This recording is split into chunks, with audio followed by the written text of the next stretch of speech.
જે મનુષ્ય આ જન્મમાં તથા મર્યા પછી પણ બહુ મોટો ડિફરન્સ હોય ને આ માણસને કન્ફ્યુઝન થતું નથી.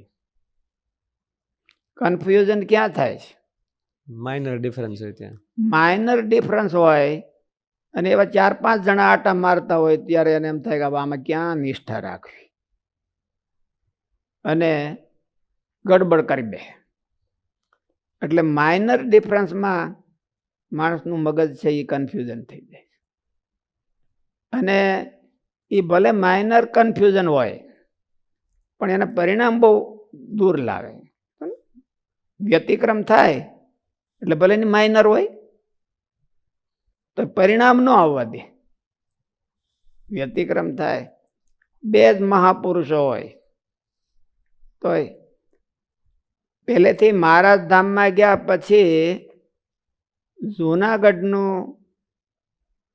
એકદમ વાતાવરણ બહુ સારું હતું. ગુણાતીતાનંદ સ્વામી હતા, બાળમુકુંદ સ્વામી હતા, નારાયણદાસ સ્વામી હતા. ત્યાં સુધી એકદમ સારું વાતાવરણ, પુરુષ પ્રધાન ગણાતું. અને વરતાલ ને ગઢડા હતા તો ત્યાં તો ઝાઝા મહાપુરુષો હતા. મહારાજ નંદ સંતો કેટલા, ગોપીનાથ પુરાણી સ્વામી જ્યારે વરતાલ ભણવા ગયા ત્યારે 30 જેટલા નંદ સંતો હતા વરતાલમાં. એટલે ત્યારે તોય એટલું આ 2 સ્થાનોમાં આની હારે એટલું બધું વાતાવરણ કમ્પેરમાં ન રહ્યું. એનું કારણ શું? પણ એક જ. અને ઓલા ઝાઝા બધા ફરતા હોય તેમાં કન્ફ્યુઝન બહુ થાય. કન્ફ્યુઝન બહુ થાય એટલે વાહેલી પેઢી તૈયાર ન થાય. અને બોલે પણ જુનાગઢમાં કોઈને કન્ફ્યુઝન નહીં, એક જ રોલ મોડેલ. એટલે વાહેલી પેઢી બધી તૈયાર થઈ ગઈ. એટલે પેલા નંદ સંતોને વાહે રાખી દે એવા બધા ગુણાતીતાનંદ સ્વામીની વાહે થયા.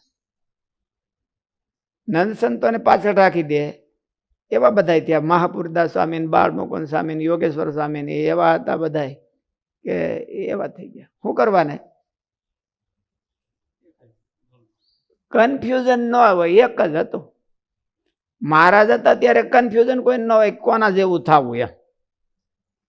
મહારાજ એક જ હોય એટલે એની વાહ તો આખા કે 1000 ભગવાન આવ્યા, 1000 ભગવાન તૈયાર થયા. પણ એ વાહેલા ભગવાને પાછા બીજા ભગવાન ન કરી ગયા. શું કરવાને? કન્ફ્યુઝન બહુ થઈ ગયું. 500 ભગવાન એમાંથી ક્યાં ભગવાનને ગણવા? 2000 ભગવાન હતા ત્યારે. તો 2000 ભગવાન માંથી ક્યાં ભગવાન જેવું થવું? એટલે કન્ફ્યુઝન બહુ. એટલે માઇનર ડિફરન્સ છે એ માણસને બહુ રિઝલ્ટ આવવા નથી દેતો. અને એક જ હોય તો રિઝલ્ટ આવે. એક જ હોય તો રિઝલ્ટ આવે. એવું જો ભુજની પરંપરા હતી તો એ આખું સમુદ્રને ઓલે કાંઠે વ્યાઈ ગયા એટલે ત્યાં કોઈને આવજા થાય નહીં. એટલે એમની પરંપરા સારી રહી. અને કારણ કે હું કોઈને કન્ફ્યુઝન નહીં. નકર ગુણાતીતાનંદ સ્વામી તો બહુ સામર્થ્ય વાળા હતા. અને ભુજમાં સંતો હતા વૈષ્ણવાનંદ સ્વામીની, પણ સ્વામીની હારે ગોપાળન સ્વામીની હારે ન ગણાય. ગોપાળન સ્વામી ખુદ વરતાલ હોય તો વાહે એવી પેઢી નો તૈયાર થઈ. નકર મહારાજને મહારાજ પોતે જ કહેવાય એવા સમર્થ હતા તો પેઢી તૈયાર ન થઈ. એનું કારણ શું? વાહલી પેઢીનું કન્ફ્યુઝન. એની સામર્થ્ય ઓછી એવું નહીં, વાહલી પેઢીનું કન્ફ્યુઝન બહુ હોય. બધા મોટા મોટા જ હતા. એટલે ઓલાને કન્ફ્યુઝન થાય કે હવે આમાં હું આમાં શ્રદ્ધા રાખું તો મોટો થાવ કે આમાં શ્રદ્ધા રાખું તો મોટો થાવ. અને ઓલો માઇનર ડિફરન્સ છે એ પકડાય નહીં. માઇનર ડિફરન્સ પકડાય નહીં એટલે એક નિષ્ઠતા ન થાય અને નિશંકપણું ન આવે. એટલે એ બહુ જરૂરી હોય છે.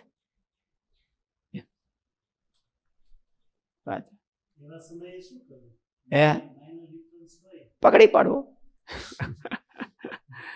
માઇનર ડિફરન્સ પકડી પાડવો. ગરજ હોય ને પકડાય જાય.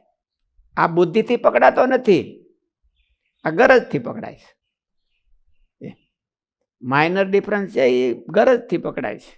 જેને બહુ ગરજ હોય એ પકડી પાડે, અને બહુ બુદ્ધિ હોય તો એ કે સબ જાણતે હમ, તબીબી જાણું ઢબીબી જાણું, પોષણ ભૂલ જતા, એવું હોય. એટલે બુદ્ધિનું કામ નથી, ગરજનું કામ છે. ખપ વાળાને એ માઇનર ડિફરન્સ પકડાઈ જાય.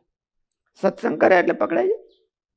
ખપ હોય ને સત્સંગ કરે એટલે પકડાય એને. પાછલી પેઢી તૈયાર થાય એમાં ઝાઝો રોલ મોટા સંતોનો કહેવાય કે એમણે જ પાછલી પેઢી હોય એમને સમજવાનું? હું કઈ પ્રશ્ન સમજો નહીં. પાછલી પેઢી તૈયાર કરવામાં ઝાઝો રોલ મોટા સંતોનો હોય કે એને આધારે જ થતો હોય.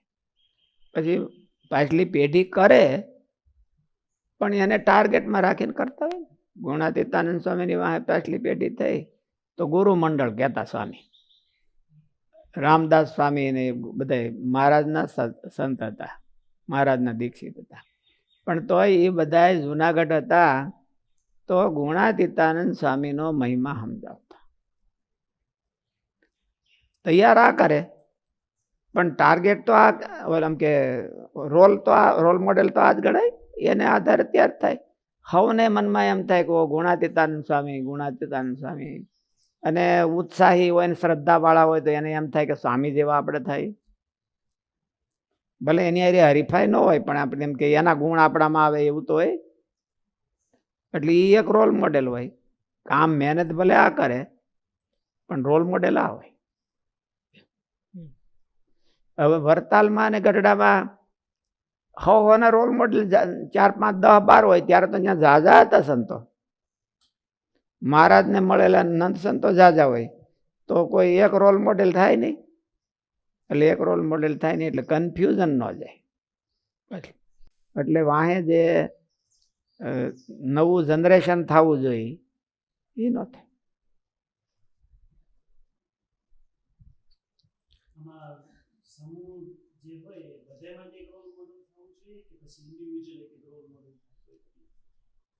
હોય તો ઇન્ડિવિજ્યુઅલ જ એક એકને મોડેલ હોય. સમૂહમાં કોઈનું રોલ મોડેલ હાલે નહીં. કોઈ આપણે એમ કહીએ કે આ હાલો ભાઈ આ વિશુદ્ધ સ્વામી છે એ રોલ મોડેલ, તો તમે બધા હવે મોઢા પકડો. એના કરતાં તો અમે હારા છીએ. એટલે સમૂહમાં રોલ મોડેલ હાલે નહીં. પણ ઓલું સમૂહમાં રોલ મોડેલ થઈ જાય. માનો કે એક જ હોય, ગુણાતીતાનંદ સ્વામી એક જ હતા તો એ સમૂહમાં રોલ મોડેલ જ થઈ ગયું કહેવાય ને. બધા અંદર ખાને ઇન્ડિવિજ્યુઅલ હોય પણ તો એક જ હોય. ટાર્ગેટ આવનો એક જ.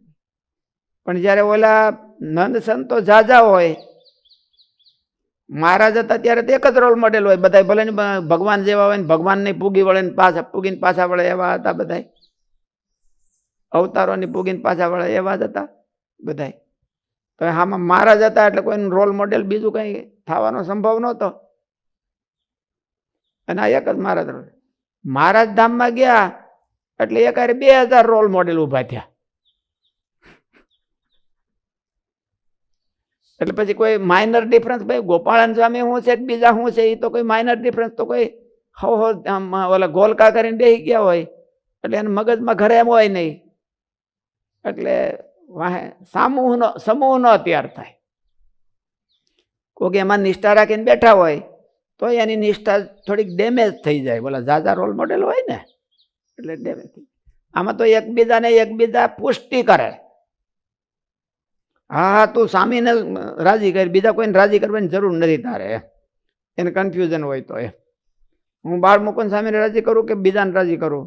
તો કે ના ના તું ગુણાતીતાનંદ સ્વામીને જ રાજી કર. નાના મોટા બધા એક જ અવાજ એમ કે. એટલે આખો સમૂહ તૈયાર થાય. એટલે એનું કારણ છે કે એક રોલ મોડેલ. અને કે મહારાજ જેવું તો રોલ મોડેલ ગુણાતીતાનંદ સ્વામી ન કહેવાય. તો એ મહારાજના નંદ સંતો હતા એવા સંતો તૈયાર થયા. બાળ મુકુંદ સ્વામી એને એ બધા નંદ સંતો કરતા જરાય ઓછા નહોતા, એવા તૈયાર થયા.